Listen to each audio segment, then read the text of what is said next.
It is Friday, February 12th, 2021. It is 8 p.m. Pacific Standard Time, and so you know what time it is. It's time for a little bit of coin metal. And it was yet another non-virtual get your ass kicked at Jiu-Jitsu Friday.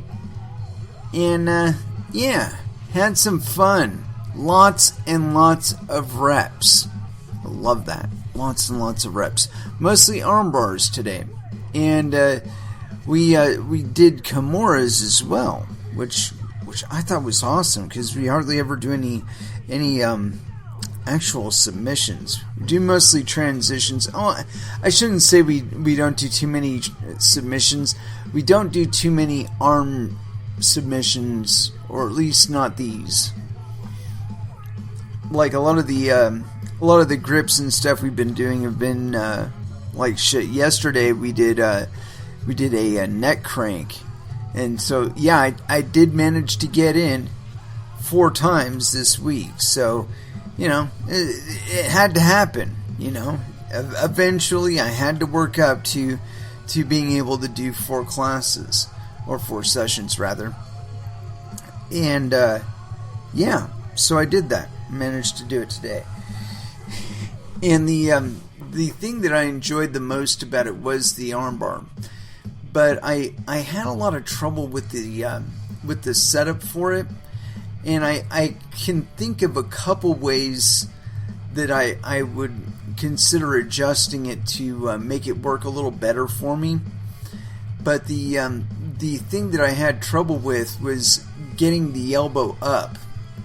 And my training partner was able to do it without any issue. It's kind of felt that was a little disconcerting, because he was just shoving that elbow through, and that was what I was having the most trouble with. But anyway, I would get it scrunched really, really tight under, between me and him, and that would be good enough to actually execute the armbar.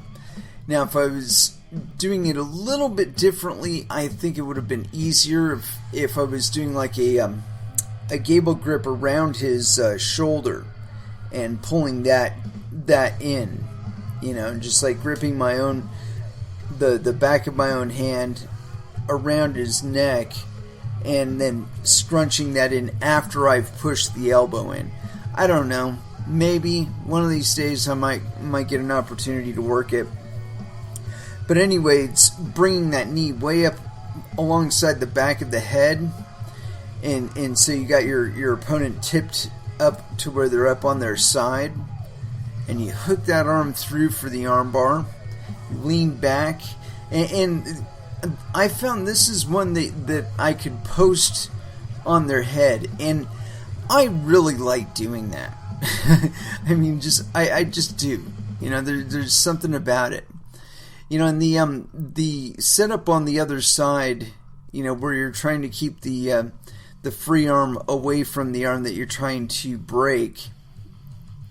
You hook it through, where you got it, deep through with your arm across your waist practically, And the way it was instructed was to have it all the way through to your hip, And so, you got that way all the way through, and you lean back on your opponent, bring the other leg up, and then straighten it out. And one thing I was doing on that was I was keeping the other arm from even gripping the hand that I'm trying to break by just keeping my foot on his bicep. It's like if you can't lift it up, then you can't grip the other hand, and you can't help the other hand. And what I found funny about it was that he actually had much longer arms than I did. So for me to still be able to contain it and keep the one hand from the other one, I think it was a little better achievement, than if it was somebody that was just like me, squat and all that. But man, I put in a fucking day. I got up really, really early today, did some work outside, got the work taken care of, and then decided to go fishing. And I went out on this one lake, and man, it was the weirdest fucking thing. I'm sitting there in the vehicle, and I'm finishing up my breakfast because it was pretty early for me, and so my timeline was all off. And so anyway, I'm sitting there, and I'm like, I think it's about time to get ready to go fishing. And just about then, I noticed that all the diving birds were moving from where they were, and they were busting out heading towards the dam. And I couldn't figure out why. I'm like, man, they must be tracking some bait or something, But they were just moving really, really fast. And so I got all my gear together, and I'm getting ready to take my float tube down to the lake and whatnot. And this wind comes up, and it just gets worse and worse and worse and worse. And so by the time I get down to the lake, I've got white caps out there, about 2 foot swell, 3 foot swell, about 15-20 mile an hour wind, and I'm like, fuck it, I'm here, I might as well give it a try. So I go out there. It starts raining. I'm out there in the middle of what's left of the lake, because they drain it really low during the winter. And I'm out there fishing, and I'm not getting a single fucking hit. And so I drifted and fished for about, I want to say like 300-400 yards. And I trolled a little bit. And, I came to the conclusion that I had to depart and go somewhere else, because this was just bullshit. It was completely unfishable. I couldn't hold my position because of the wind and the waves. I couldn't do anything from the shoreline because, again, the waves. So I bailed out of the lake, grabbed my gear, got out of the lake, walked it all the way back to the vehicle, got it back into the vehicle, took off. And so I ran down to this other lake, which was relatively close. It was only about, I want to say 2, maybe 3 miles away along the freeway, that is. Anyway, so I go to the other lake, and before I even get out of the vehicle, I can see a fish working right on the end of the launch ramp. So I'm like, okay, this is looking a lot better, because like the first place that I started at, I didn't see a single fish. I saw some birds working, and that's usually a pretty good indicator. Like, if you can't see any fish working, the thing to look for is for birds, because the fish and the birds will work in concert, and they tend to be eating the same things. And so if you can see birds there, chances are there's fish underneath. So I go to this other lake, I get my gear out, and I was wondering if I should just fish from the shore, because it was glass out there, it was perfect. But I decided to launch my float tube and go out there, and I'm glad that I did, because as soon as I couldn't touch the ground anymore with my swim fins, I saw a fish roll. And the bite that I've been fishing, if I can see a fish roll and I can get the bait anywhere near them, they will eat the bait. I don't know what it is. It's like it's a magnet or something, but they will eat it, and they will eat it hard. And so I see this fish just twitch on the surface, and it's really deceptive too, because like it's just this little bleep. It looks like a piece of hail or something like that hit the surface, and so I throw on it, and I start moving the bait away from the spot, and bam, immediately this fish jumps on it, and I can tell right away that it's fucking huge. And I'd gone to this lake a couple weeks beforehand, or a couple weeks ago, and I had a fish on that was even bigger than this one. and I got it all the way up to me, but I couldn't land it. I couldn't get it into the float tube because it was a fucking huge fish. It was like a 24-inch trout. And so anyway, I didn't have a net during that particular trip. So, like, I swore, like, from then on, I was going to carry a fucking net. And I'm really glad that I have, because I've netted, like, 6 fish since then that, I would have had a really tough time landing without having a net. And today was one of those fish. I mean, the fish that I landed, even with a net, it was a pain in the ass trying to handle it. It was about a 22-inch fish. But really, really beautiful, really, really bright fish. Pretty pink fins. But definitely a native. And I could tell right away it was a native because it went completely acrobatic. I mean, it got at least 2 feet of air off of the water and jumped a span of about 6 feet. Where like it exited the water, peaked out at about 2 feet above the water, and then came back down into the water. And I mean, flying end over end, and just, heart-stopping acrobatics. I mean, especially with a fish that big, because, I mean, it's like, you get a fish that's like 12, 13 inches jumping, yeah, it's okay, it's cool. You get a fish 22 inches jumping, like right in front of you, and just like screaming line off your reel and shit. There's something to that.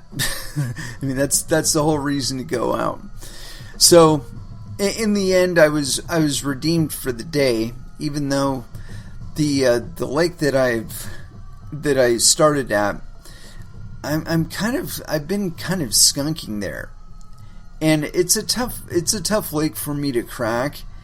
Like, I'll have to go there like 3 or 4 times before I'll like, it'll just click one time, and then like from that time forward, I'll catch fish there. But it's like that initial time, where there's something about that lake where, I gotta calm down enough, or I gotta relax enough. I don't know what it is.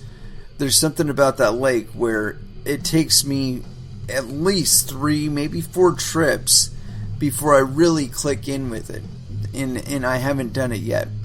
Today was number 2 trip for the year, and I'm still wearing the skunk. Maybe next time, right? Anyway, let's go ahead and throw down with some music. And I've been starting all the shows this week with Steel Panther, and I'm going to do that again because I really like their music. And, yeah. So, let's see. Which song to start with, though? Get all the way down to it. Steel Panther. There it is. Well, always gonna be a hoe. I don't know. I like this one. Fuck it. Fuck everybody. First Dance, Steel Panther, here on Coin Metal.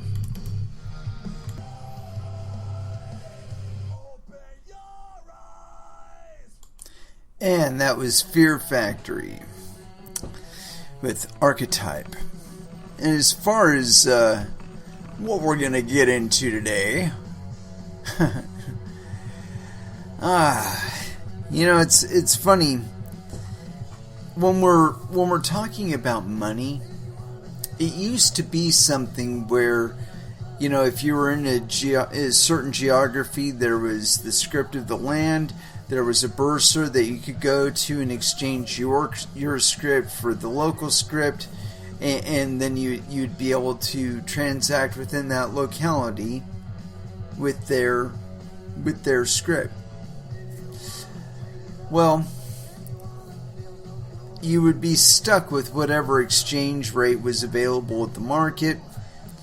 So like if you were buying a good, it would be like 1 of the local script and maybe 2 of your script. And so there's different rules for the currencies, different monetary policies at work going on there. And so there's a premium, right? Well, we're in an age now with cryptocurrencies where you can kind of pick your own. You can determine on a case-to-case basis what kind of currency that you want. You know, whatever you want to use it for. So, you know, maybe say you don't need to have it absolutely secure right this second. Maybe an hour, maybe a day is tolerable. You know, maybe you're buying a car, maybe you're buying a house. You know, something big. It's not going to go anywhere. Well, maybe in the case of a car, but in the case of a house, it's not going to go anywhere. It's going to sit there.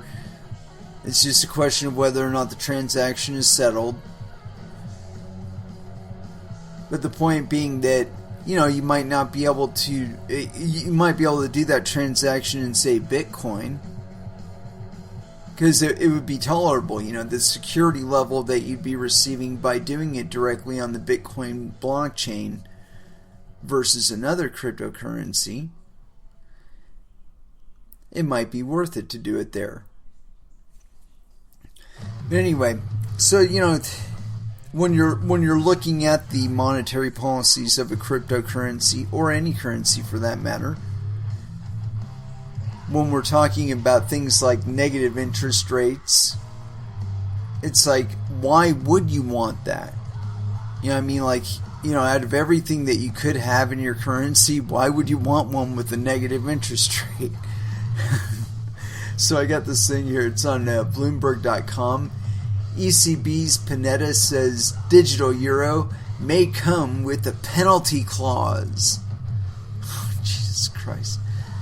And so this is authored, this is by Carolyn Look. So no penis. And this is authored on February 10th, 2021 at 12:24 p.m. Eastern Standard Time.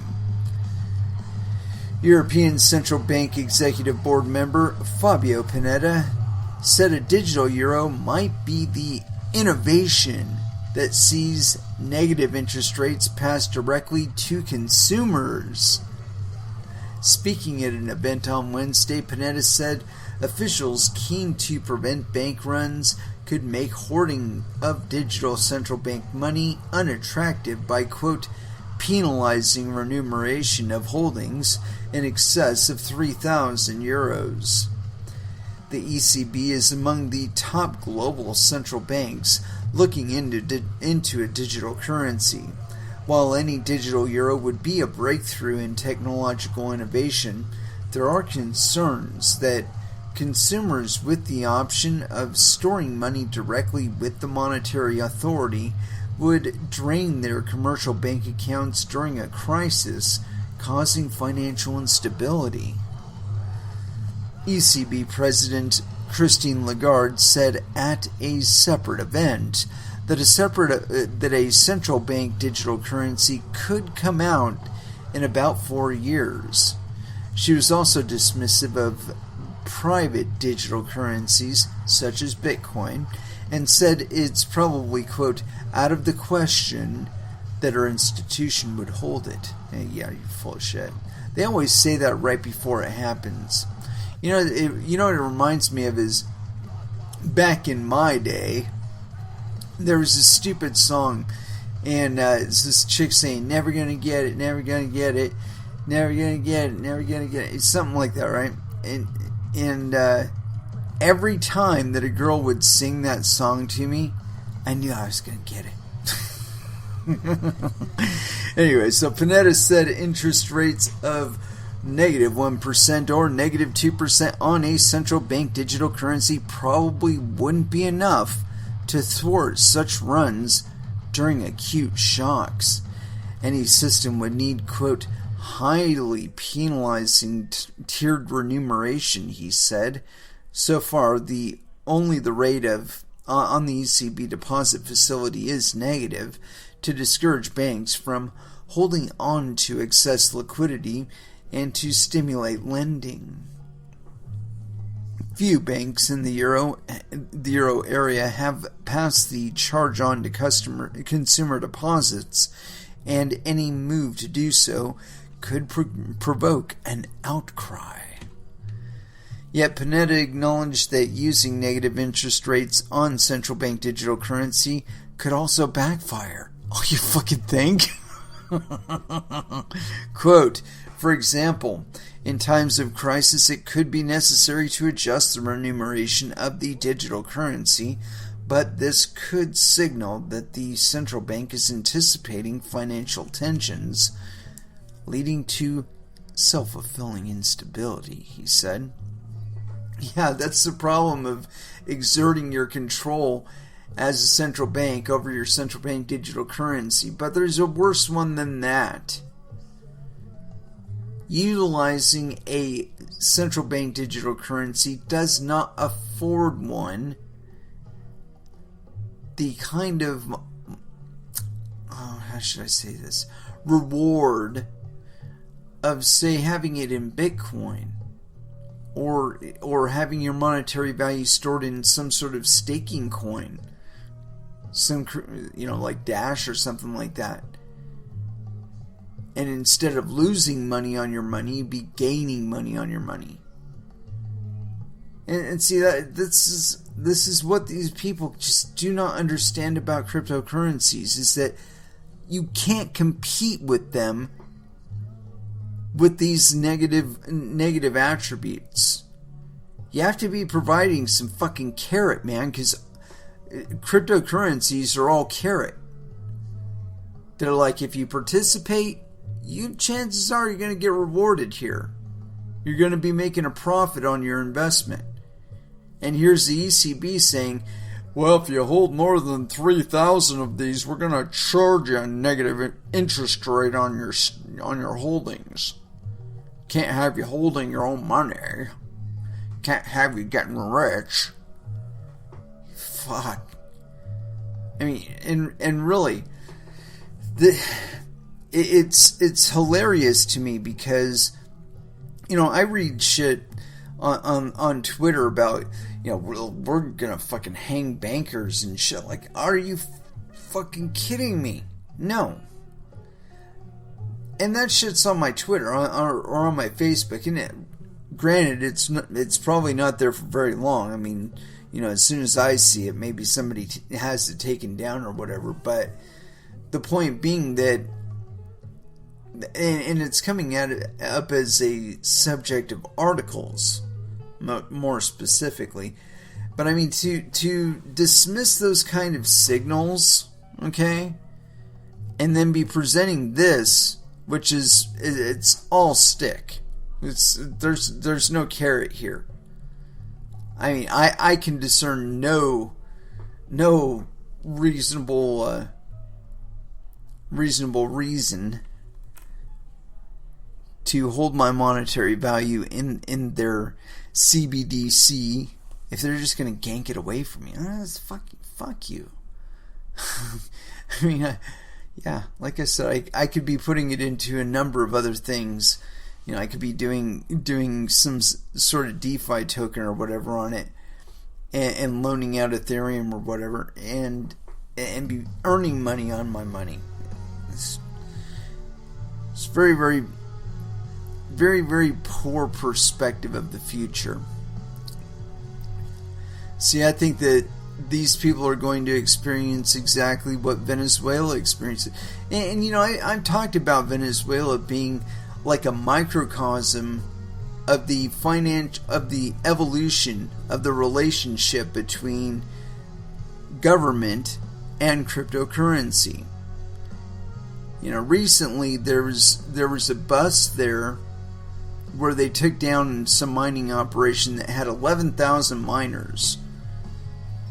Now, think about this, okay? They had to have 11,000 miners on that site for it to be worth it for the Venezuelan government to crack down on them. So now we've set an upper bound, which means that miners within the borders of Venezuela will probably be doing like 1,000 to 5,000 miners. They won't be worth it to go after because clearly they didn't bother until 11,000. So there's a financial indicator there. It's that they literally probably cannot bother to go after anybody that has anything less than 11,000. They probably had to skimp. The line was probably 20,000, and they're like, look at these guys, man, they're making all kinds of money. Let's go bust them. Get their shit. Get their hardware.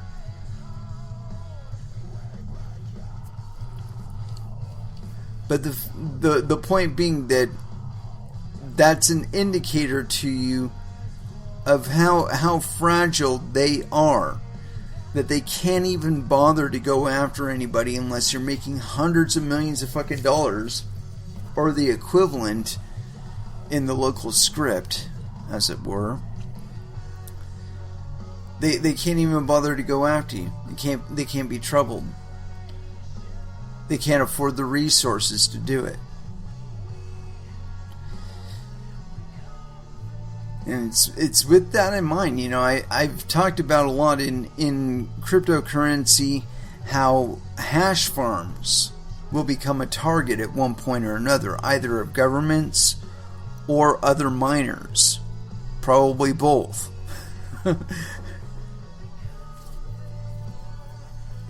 And I think that threshold will kind of ring true for other places. That, I mean, just watch the busts. You know, if they're busting anybody under 20,000, you know, look what the number is. There is a upper bound, or lower bound rather. I don't know. There's a boundary to where it goes from they won't fuck with you to where they will fuck with you. And I think that the next generation of mining is going to be finding that line, you know, where you can maximize your output with a lower amount of hash rate or a lower number of units, and just stay within their bounds.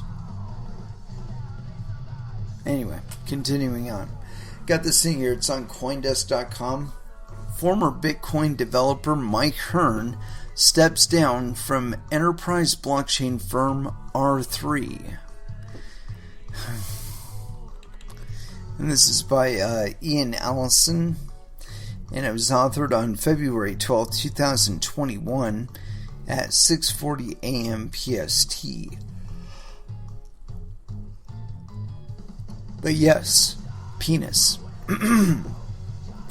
Mike Hearn, the lead platform engineer at enterprise blockchain builder R3, is stepping down from his role at the company, Coindesk has learned. Hearn will stay on at R3, but only in the capacity of a technical advisor, according to a memo sent to company staff on Friday. Hearn has long harbored ambitions to broaden his range and start new projects, the memo said. Quote, Mike's plans include his own projects, as well as becoming technical advisor to the R3 Executive Committee.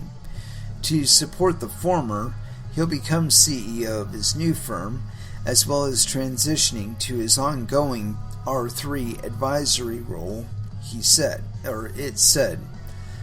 Hearn, who joined R3 in 2016, was instrumental in the creation of the Corda platform with CTO Richard G. Brown. Most recently, Hearn oversaw the recently rolled out Conclave system built using Intel's SGX technology. I wonder what an SGX is. Let's just check this Conclave business too.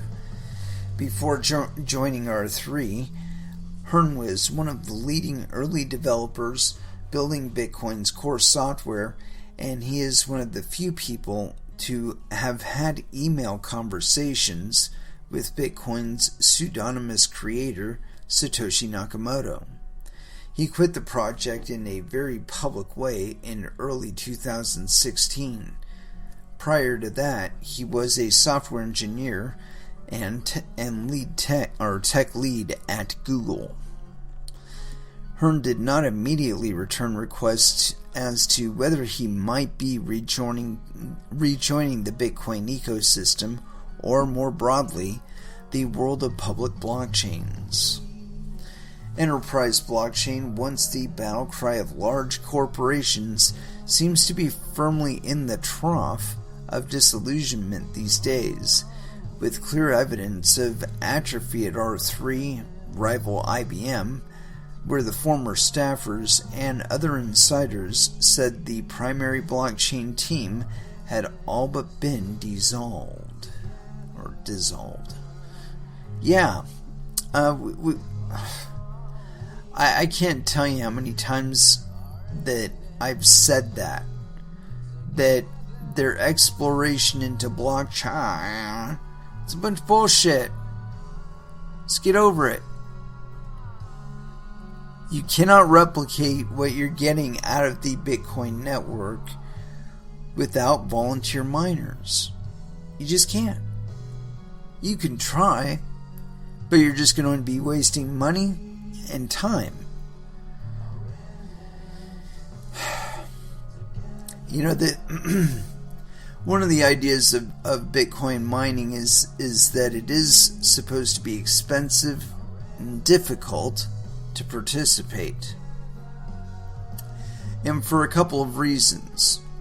For one, if it's expensive just to participate, it will be at least that expensive to try and cheat.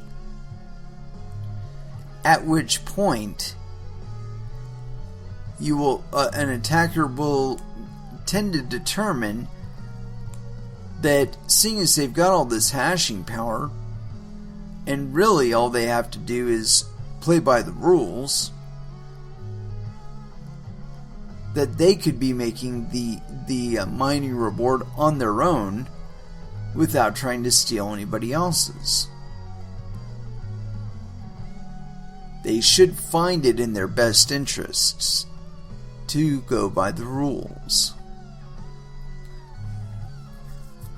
And this is the whole basis of these quote-unquote consensus networks. Is that you should find it more profitable to play by the rules.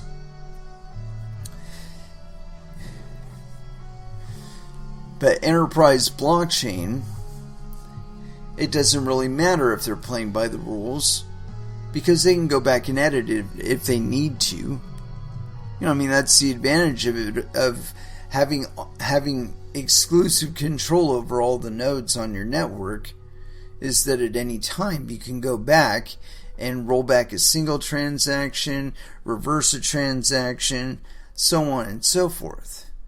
You can't do that in Bitcoin. If you want to edit a transaction, the least you have to do is put up a higher transaction fee for it. Anyway, let's go ahead and throw back down with some music. And, but where'd it go?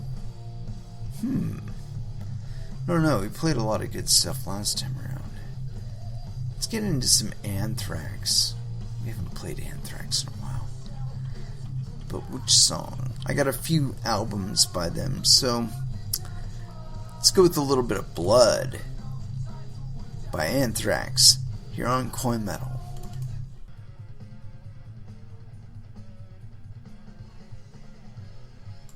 And that was Slayer with Blood Red. We stayed on subject.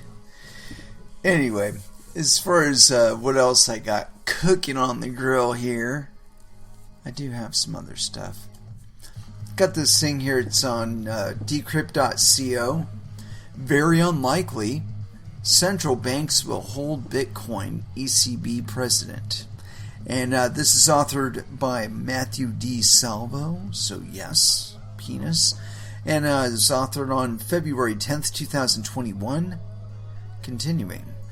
The president of the European Central Bank, Christine Lagarde, today said that it is very unlikely central banks will hold Bitcoin. Lagarde, who has criticized the cryptocurrency in the past, reportedly said that, quote, "It's out of the question that central banks would hold it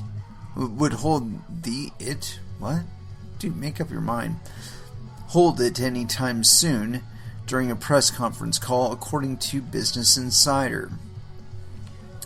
Though she did reportedly add that thanks to the coronavirus pandemic, a digital euro is now much more realistic and could be ready within 4 years.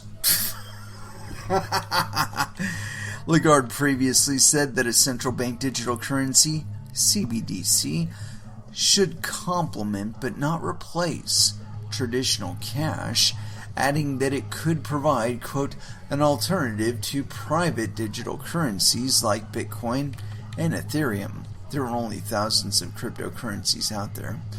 The ECB president's criticisms of Bitcoin are nothing new.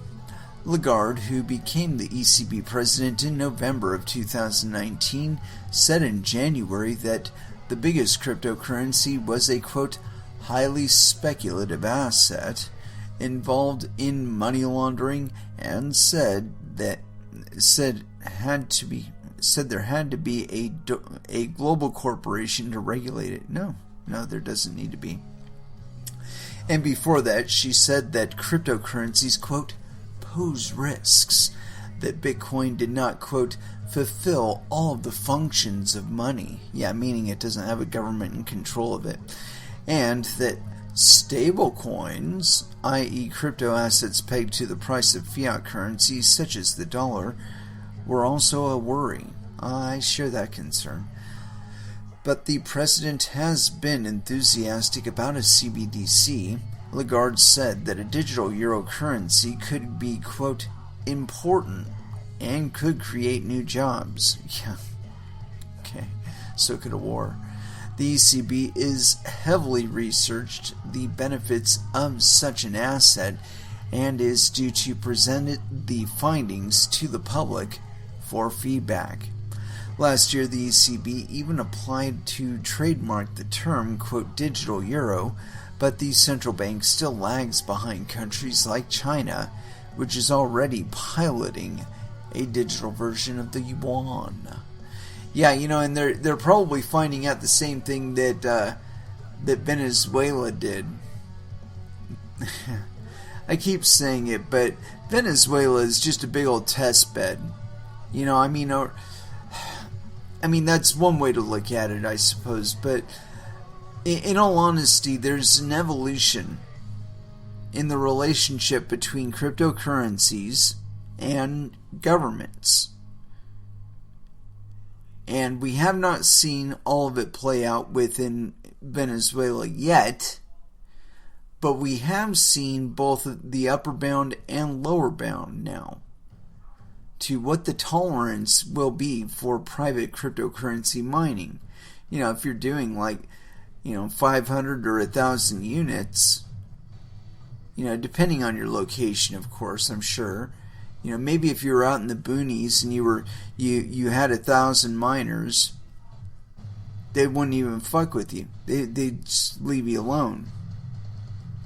Now, whether maybe if you were in town, you were in a really big city or a metropolitan area, and you were mining on a school campus or some shit like that, of course they're going to bust you.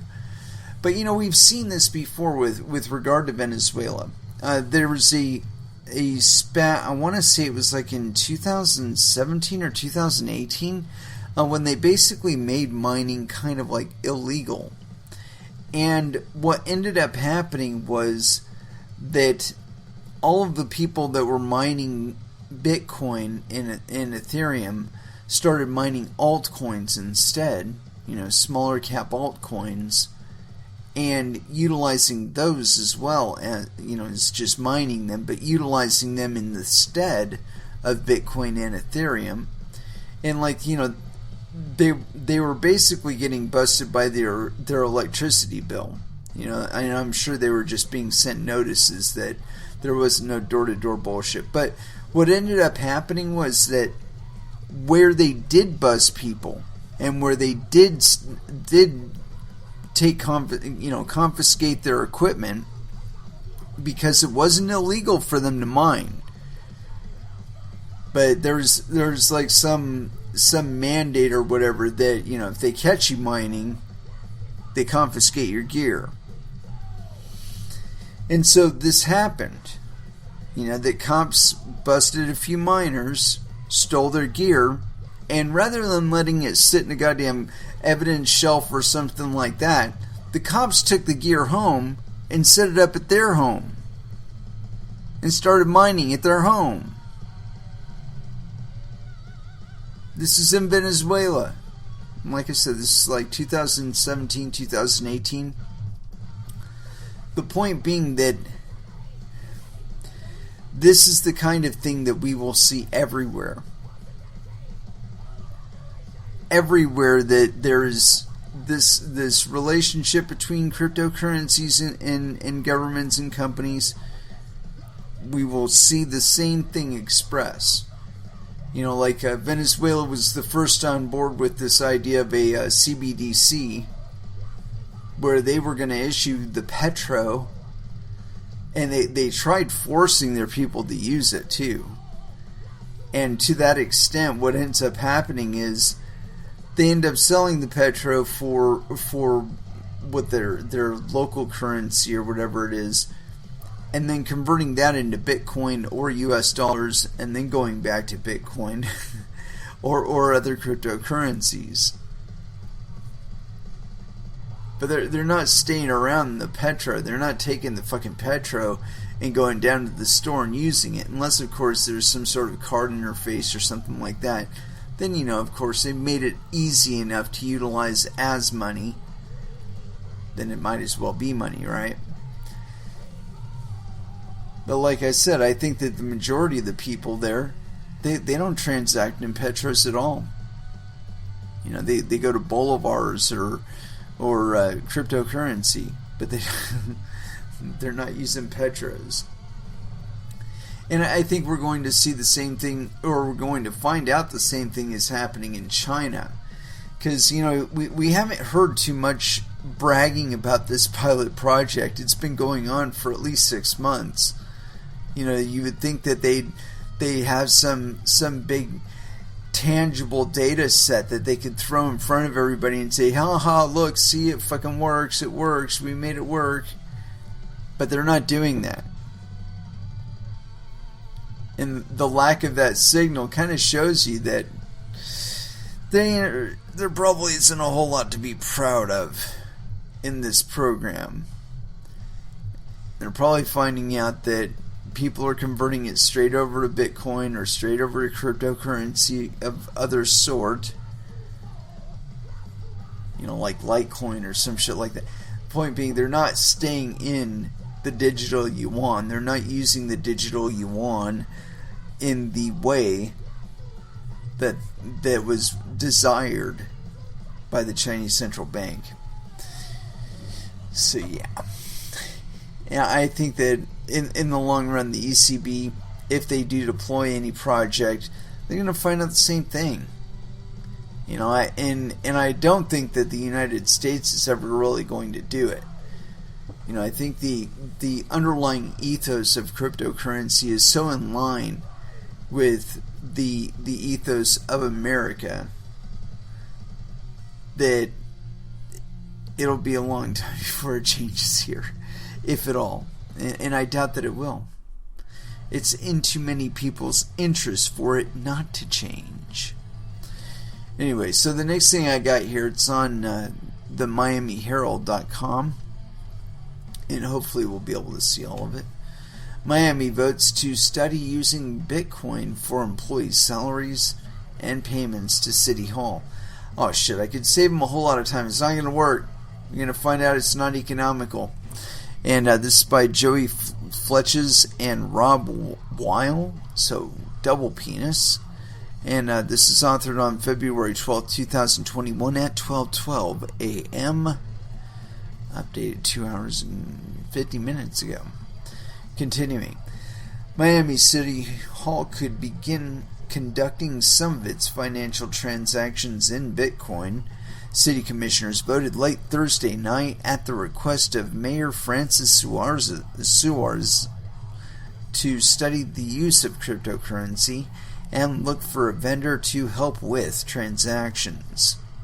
Should the commission approve a contract down the road, employees would have an option to receive all or part of their salaries in Bitcoin, and the public would have a Bitcoin option while paying for city services. Now, whoa, ho, ho, ho, ho, ho, ho, ho, ho, ho, ho, ho, ho, ho, ho, ho. That's a big one right there. If they ever get so fucking sophisticated that they would be willing to accept other cryptocurrencies in addition to Bitcoin, oh my god. And continuing on, that's a big step. That's a really big step right there. Continuing. Suarez, who has marketed Miami as a burgeoning tech hub, said the vote represented a step in the right direction. I would say so. It's wonderful to be a very crypto-forward city in the city of Miami, and I wanted to thank my commission colleagues for allowing that to happen, he said. Suarez wanted commissioners to vote to begin using Bitcoin without hesitation, but after a long discussion where commissioners raised several questions about moving into the world of cryptocurrency, they agreed by a 4-1 vote to require an analysis before the city hires a company to process transactions. No. You do not have to hire a company in order to do it. You have someone internal, like your treasury. Say, get a few bright boys that are all either already versed in this shit or are competent enough to learn it, and put them in charge of sending and receiving cryptocurrency payments. Done and done and done.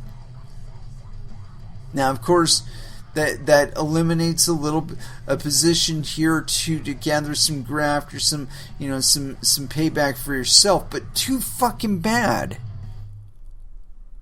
We're talking about creating an efficiency here that will save millions, if not billions of dollars over any given year.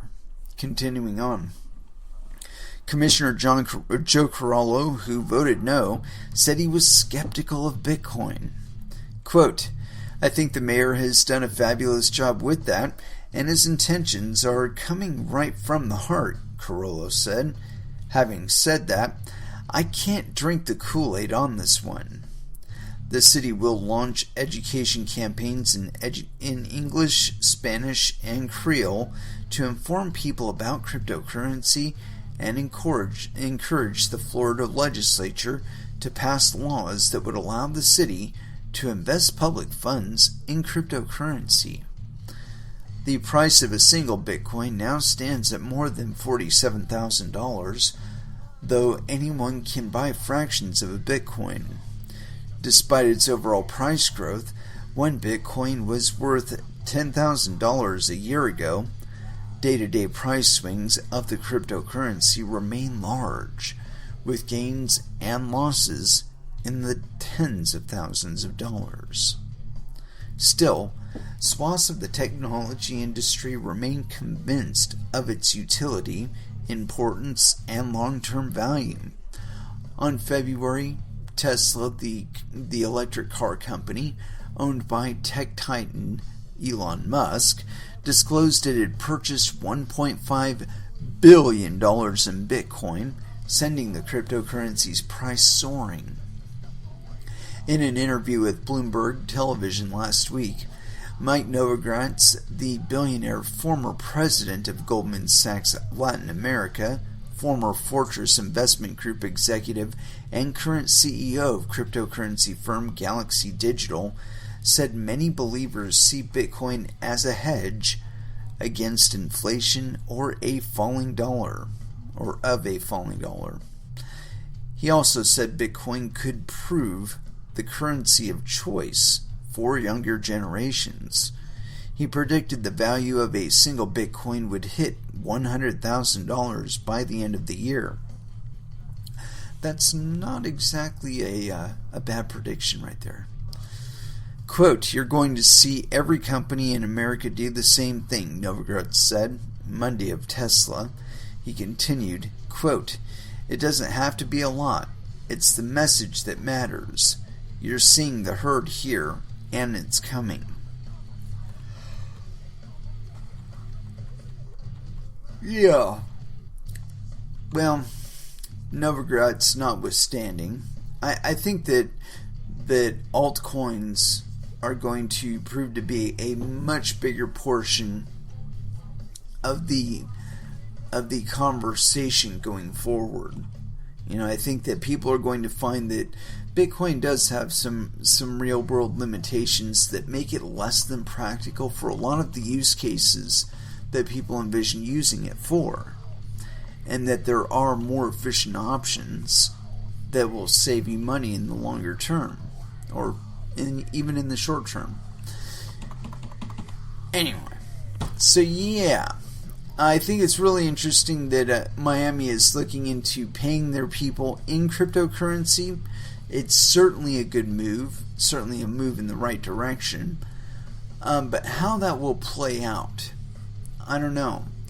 I think the potential there for the city itself to be receiving cryptocurrency funds or funds in cryptocurrency, I think that's fantastic.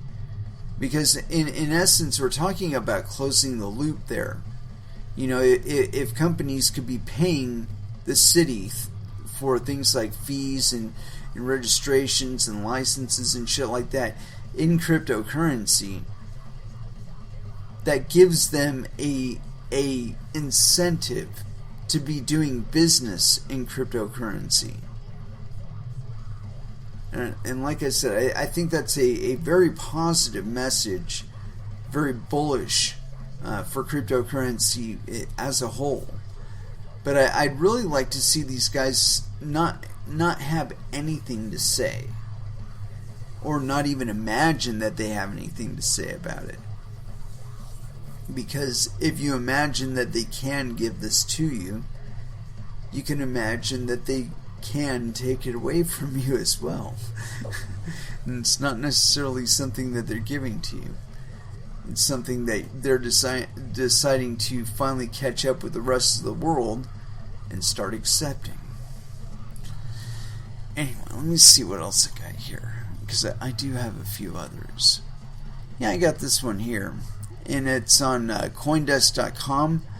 Blue Ridge Bank shares halted by NYSE after Bitcoin ATM announcement. And this is by Nathan DiCamillo. So yes, penis. And it was authored on February 10th, 2021 at 10:56 a.m. PST. The New York Stock Exchange halted trading of Virginia-based Blue Ridge Bank stock after a spike in trading activity on Wednesday, the company told CoinDesk in an email. The company announced late Tuesday that it had opened up Bitcoin redemptions and purchases at 19 of its ATMs. The stock started the day trading at just under $20 and jumped to $22.61 before settling back to $21.22 as of press time. Quote, NYSE told us the company's stock reacted to the news, and due to the volatility, a limit up/limit down trading halt was, quote, triggered, said Blue Ridge external spokesperson John Amar. The LULD is a 5-minute trading pause. Currently, the stock is trading up approximately 5% on 75,000 shares versus its 30-day average of 10,000 shares. The NYSE did not respond to a request for comment by press time. Yeah, they probably still haven't responded. they've been playing favorites. This is a demonstration of it. And so, yeah. Again, this is an evolution. Eventually, the NYSE is going to be looking to put anybody on their exchange that's involved with cryptocurrency. And it's just a matter of time. Just a matter of time. Anyway, let's go ahead and throw back down with some music. And I got this album and I haven't played anything off of it yet. I don't know, it's still kind of new to me. So if this is a dud, it's a dud. We'll just go with it. Here it is, Vola, Vertigo, here on Coin Metal.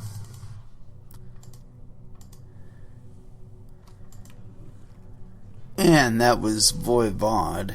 I think that was off of Killing Technology, but I couldn't be certain because all of the metadata isn't there, unfortunately. My apologies, I was a little sparse on verbiage today, but I'll tell you what, doing all of the stuff that I got in today just really took it out of me. One of these days, definitely going to be leveling out between what I'm doing as far as, play and whatnot, and trying to have enough left in the gas tank for you guys. Anyway, it is with that I'd like to close out this episode. Thank you very much for listening. I certainly do appreciate the support. We will be back again on Monday at 8 p.m. Pacific Standard Time, and so until then, I want y'all to trade safe, do your homework, and watch out for your own bunghole, because nobody else is going to do it for you. And so as far as our last dance is concerned, I have not picked anything out. Typically do not. And so yeah, I'm trying to narrow that down. Let's see here. I was thinking something off the Blackening. Because the songs on it were all relatively long. Let's see here. No. Can't do it. Here we go. This one will work.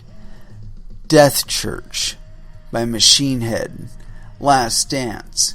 Here on Coin Metal. Thank you again for listening. And y'all have an excellent weekend. Good night.